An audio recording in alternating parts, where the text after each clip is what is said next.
Welcome back. Review number 3. Shadow's back to sleeping again. And that's the entertainment people look for in my videos. Sleeping cat. All right. So the Blues in against the Minnesota Wild. Minnesota Wild cannot afford to lose 2 home games and go to St. Louis down 0-2, or they could be looking at getting swept. And that was clearly the mood they had in this game. They had to have this game. So it was Husso versus Fleury. I was a little bit surprised that Fleury was the starter, although Minnesota's reasoning of the guy's got 3 Stanley Cup rings, he knows what he's doing, ends up making a lot of sense, right? So early on, saw it as a rush chance that saved, and the Blues had the early jump. That being said, they weren't getting a ton of opportunities, while the Wild had nothing, not anywhere near the net. They weren't giving the Blues a lot at the net either. The Blues were blocking off the middle of the ice. Duhaime had a chance that was blocked, as for instance. The Blues press at 3.5 minutes, but 6 minutes into the game, the shots are only 2-0 for St. Louis. Nice strong forecheck by St. Louis at this point, too.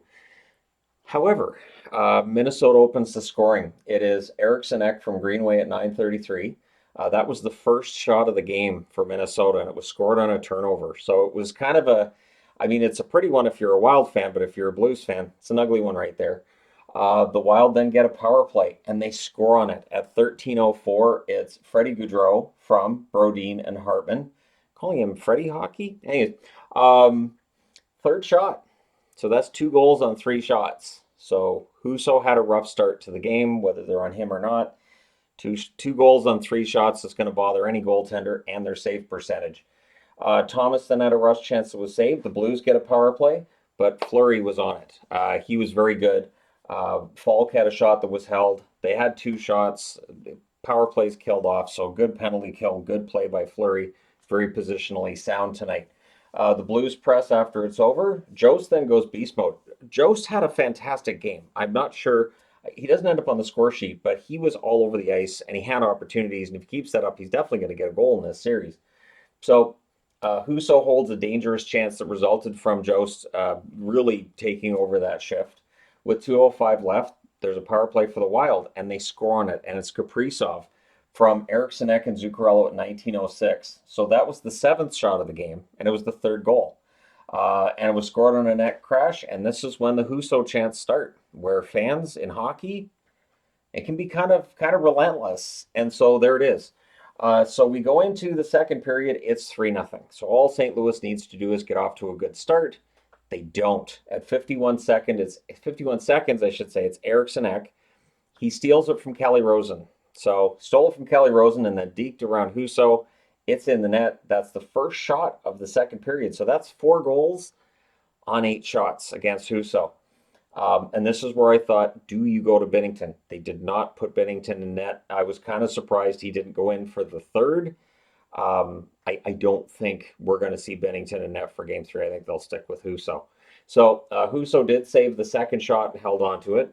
Fiala with a one-timer, that's held. The Wild had momentum again at this point. Fleury snow angels. The Wild get a power play out of it. It was goalie interference. So he kind of snow angeled in part because he got hit on the play.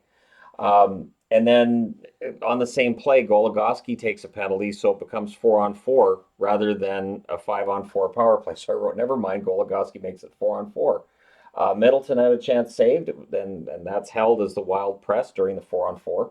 The Wild then get a power play as the 4-on-4 comes to an end, and this time it's for real. Goligoski didn't take a penalty to keep them off the power play. That's killed off, and then Husso holds before we get some pushing.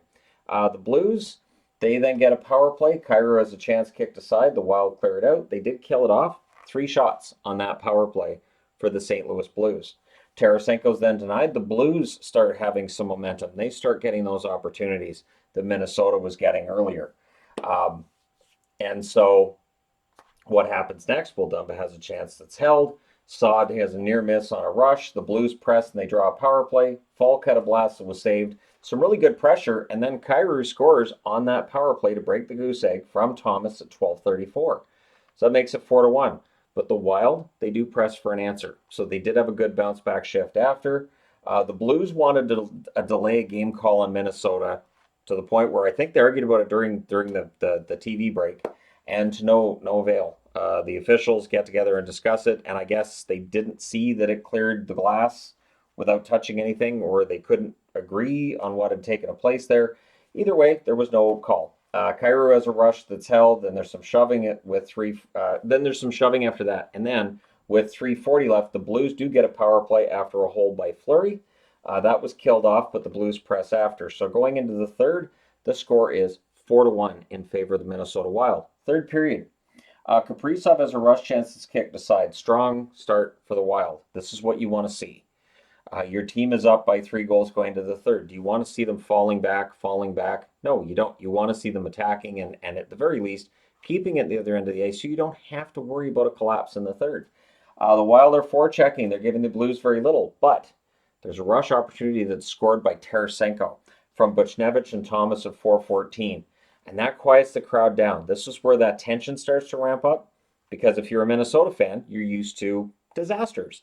I say that as a Vancouver fan, and I say that with the utmost sympathy because I know how that feels to see your team ahead and, oh, well, we're still ahead, but is it happening again? Because can I just go get in the car?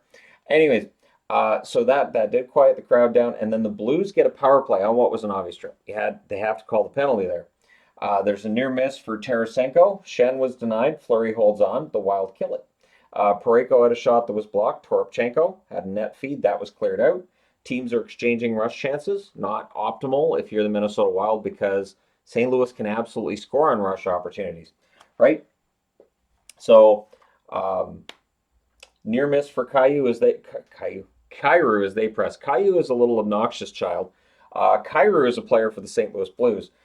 Jost then had a rush that was saved and held, and then at 11:47, Kaprizov scores from Zuccarello. That brings the building back to life.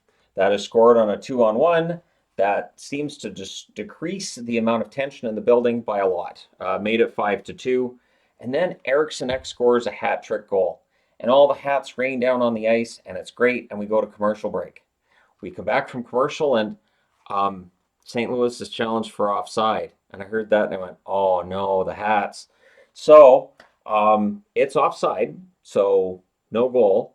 And the hats are available at the Lost and Found. So if you're at the game and you're like, I want my hat back, or maybe you don't because of what happened next, but at any rate, yeah, those hats are available at the Lost and Found. Because I've had people ask me that. They're like, what happened to those hats? Apparently, they end up at the Lost and Found after the game just in case. So early goalie pull. It's kind of a coward's move, though, isn't it? Yeah, I threw my hat on the ice for a hat trick. Can I get it back, please? Thanks. And anyway. So yeah, they pulled the goaltender early because you have to. You're down by 3, and that allows Kaprizov to score from Hartman and Brodin at 12:52. So that's a hat trick, and that one counts. This is the first hat trick a Minnesota-based team in the National Hockey League has scored since Dino Ciccarelli in 1981. So that's been a while in the playoffs that Minnesota teams have gone in between hat tricks. I was kind of surprised there wasn't a 1991 hat trick for the Minnesota North Stars. I would say the 2003 Wild, but it felt like all their games were 1-0 or 2-1, so there wouldn't have been a hat trick there. But yeah, Kaprizov gets it from Hartman and Brodin at 12:52. And again, everybody can dance. They can sing the song, shout, and relax. Because now Minnesota was up by 4. The Blues pressed the next shift. There was a post, though, for Jost on a rush. Again, he was all around the net. The 6th goal seemed to take the starch out of it. So that really, I mean, St. Louis was still getting shots here and there, but it just, the idea that they could get back into it kind of disappeared with that 6th goal. Fleury was really sharp. Things get scrummy with 1:43 left, and it was a hit by Shen on Jost that got us started. I think they were just tired of Jost. I think they were just tired of him. But yeah, we end up with 4-on-4 out of that. That finishes out the game. Your final score 6-2 in favor of the Minnesota Wild. Your 3 stars are Kaprizov, Eriksson Ek, and Fleury. Marc-Andre Fleury in the 3 stars. The shots 10-7 St. Louis in the first, 15-11 St. Louis in the second. In the third, Minnesota outshoots them 10-9. Final shots are 34-28 in favor of the St. Louis Blues. Power plays, the Blues 1 for 5. Minnesota 2 for 3. The hits 39-21 for St. Louis. Husso saves 22 out of 27, and Fleury saves 32 out of 34. Considering Husso's first period, the second and third were better for him. I do expect him in Game 3. I'd be very surprised if they went to Bennington. The only way I could see them going to Bennington would be if games 3 and 4 in St. Louis are disasters and Husso's save percentage in those is really bad. Then you'd go to Bennington because it's an elimination game and you got to throw everything you got at it. But at this point, I can't see it. But let me know your thoughts in the comment section below as always. Don't forget to hit like and subscribe if you're browsing your way through. You just happened upon this video. Thank you guys so much for watching, for all your support. I'll talk to you again soon.